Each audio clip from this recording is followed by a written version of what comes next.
आपके घर के प्लांट्स अपना सारा समय घर के अंदर बिताते हैं, जहाँ टेम्परेचर, सनलाइट और ह्यूमिडिटी ऑप्टिमल नहीं हो सकती। इससे वो प्लांट पेस्ट का आसानी से शिकार बन जाते हैं, जो घर के अंदर अपना रास्ता खोज लेते हैं और उनकी आबादी तेजी से बढ़ सकती है। किसी कीटक द्वारा संक्रमित होने के संकेतों के लिए नियमित रूप से अपने इंडोर प्लांट्स की जांच करते रहें। उन्हें जल्दी पकड़ना ही आपके इंडोर प्लांट्स को बचाने के लिए और हेल्दी रखने के लिए सबसे अच्छा उपाय है। स्वागत है आपका नेचर कॉर्नर में। तो चलिए देखते हैं कॉमन हाउस प्लांट पेस्ट जो आपके प्लांट्स को खराब करते हैं। एफिड्स। एफिड्स छोटे हरे, सफेद, पीले या काले धब्बों की तरह दिखते हैं, जो प्लांट्स के सभी भागों पर दिखाई दे सकते हैं। ये तने और पत्तियों को चूसकर प्लांट्स को कमजोर कर देते हैं। एफिड्स इतनी तेजी से प्रजनन कर सकते हैं कि कुछ दिनों में ही संक्रमण प्लांट को कवर कर लेता है। एफिड्स नरम शरीर वाले कीड़े हैं और पानी के तेज शॉवर से या कीटकनाशक के बार बार स्प्रे से काफी आसानी से मारे जा सकते हैं, लेकिन वे लगातार बने रहते हैं और आपको आपके घर के प्लांट्स को इन कीटों से छुटकारा दिलाने के लिए नियमित रूप से इंडोर प्लांट्स की जांच करते रहनी चाहिए। Broad mites.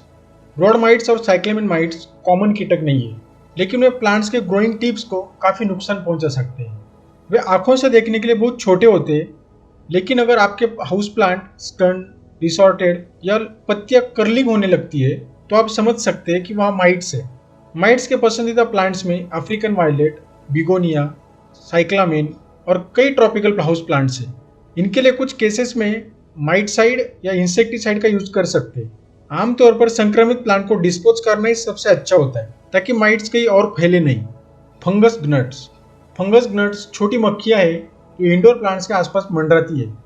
वयस्क ग्नट ज़्यादा नुकसान नहीं करते, लेकिन लार्वा स्टेज में पॉट्स की मिट्टी में कार्बनिक मलबे और कवक के साथ फीडर जड़ों को खाते हैं।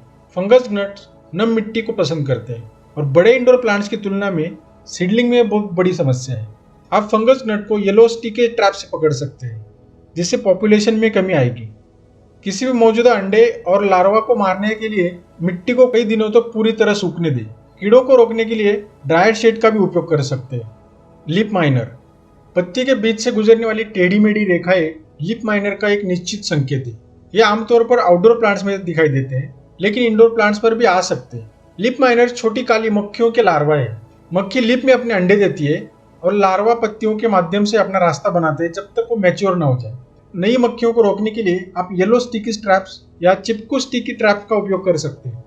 इंसेक्टिसाइड्स का भी यूज कर सकते हैं, लेकिन घर के अंदर इंसेक्टिसाइड हानिकारक हो सकता है। मिलीबग्स। मिलीबग्स छोटे सूती सफेद बूंदों की तरह दिखते हैं, जो आमतौर पर स्टेम्स के जोड़ों पर प्लांट से जुड़े होते हैं, लेकिन वे तने के साथ भी पाए जा सकते हैं। वे वहां पे खुद का घर बनाते हैं और धीरे धीरे प्लांट्स को सक करते हैं।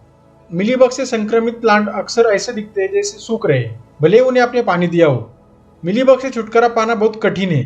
यदि आप समस्या को पहले से पकड़ लेते हैं तो संक्रमित ब्रांचेस को काट दें। आप मिलीबग्स को रबिंग अल्कोहल में भिगाए हुए कॉटन स्वैब से भी दबा सकते हैं।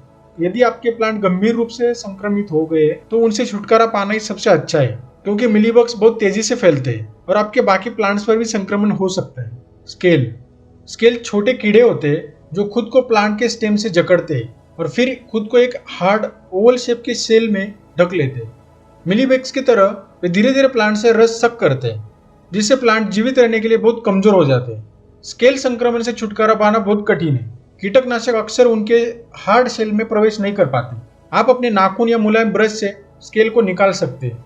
स्केल को नई जगह जाने के लिए रेंगना पड़ता है और इस क्रॉलर अवस्था में कीटकनाशक का छिड़काव किया जा सकता है। Spider mites. स्पाइडर माइट्स छोटे घुन पिनहेड के आकार के होते हैं और प्लांट्स का रस सक करके उन्हें वीक कर देते हैं। जिन पत्तियों पर स्पाइडर माइट्स का अटैक हुआ है उन पर पीले धब्बे पड़ जाते हैं। जैसे जैसे संक्रमण बढ़ जाता है, पत्तियां पूरी तरह से पीली और भंगुर हो जाती है और जल्दी डेड होती है। स्पाइडर माइट से छुटकारा पाने के लिए प्रभावित पत्तियों पर या प्रभावित प्लांट्स पर कीटकनाशक का अच्छी तरह से छिड़काव करें। स्प्रिंगटेल। स्प्रिंगटेल छोटे पंखीन कीटक है जो हवा में कई इंच तक उछल सकते हैं। जब तक वे बहुत ज्यादा नहीं होंगे तब तक शायद आप उन्हें देख नहीं पाएंगे। वे एक क्लस्टर में और सभी एक साथ ऊपर की ओर बढ़ते और एक छोटे बादल की तरह दिखते हैं। स्प्रिंगटेल नम एरिया को पसंद करते हैं, जैसे मॉइस्ट स्पॉटिंग सॉइल। हालांकि स्प्रिंगटेल जड़ों को खा सकते हैं, लेकिन जब वो मिट्टी में होते तो वो प्लांट्स को ज्यादा नुकसान नहीं पहुंचाते। यदि मिट्टी सूख जाती है तो स्प्रिंगटेल कई और नमी की तलाश में निकलते हैं, जैसे कि बेसमेंट या बाथरूम, जहाँ वो परेशानी का कारण बन सकते हैं। थ्रिप्स। ये छोटे कीड़े प्लांट्स को बहुत नुकसान पहुंचा सकते हैं। वे समूह में पत्तियों, फूलों और यहाँ तक फलों को भी शक करते हैं। प्लांट्स को कमजोर करने और ग्रोथ कम करने के अलावा वो बीमारियां भी फैलाते हैं। आप कीटनाशक का उपयोग करके इनका संक्रमण रोक सकते हैं। व्हाइट फ्लाई, ये छोटी सफेद मक्खियां पत्तियों के नीचे छिप जाती है। व्हाइट फ्लाइज पत्तियां और स्टेम्स को चूसती है, प्लांट्स को कमजोर करती है। व्हाइट फ्लाइज बहुत तेजी से प्रजनन करती है, इसलिए उन्हें जल्दी पकड़ना ही उन्हें खत्म करने का आसान तरीका है। आप उन्हें येलो स्टिकी ट्रैप्स या चिपकू स्टिकी ट्रैप से पकड़ सकते हैं और उन पर कीटनाशक का स्प्रे कर सकते हैं। तो ये कुछ कॉमन हाउस प्लांट पेस्ट है जो आपके प्लांट को खराब करते हैं। अगर आपके भी प्लांट्स पर इनमें से कोई दिखाई दे तो इनका सही समय पर संक्रमण रोककर आप प्लांट्स को हेल्दी रख सकते हैं। और हाँ, सबसे जरूरी बात, आप प्रिवेंटिव स्प्रे के लिए नीम ऑयल का इस्तेमाल कर सकते हैं। धन्यवाद। अगर आपको वीडियो पसंद आया हो तो वीडियो को लाइक, शेयर और नेचर पॉड को सब्सक्राइब करना ना भूलें। Happy gardening.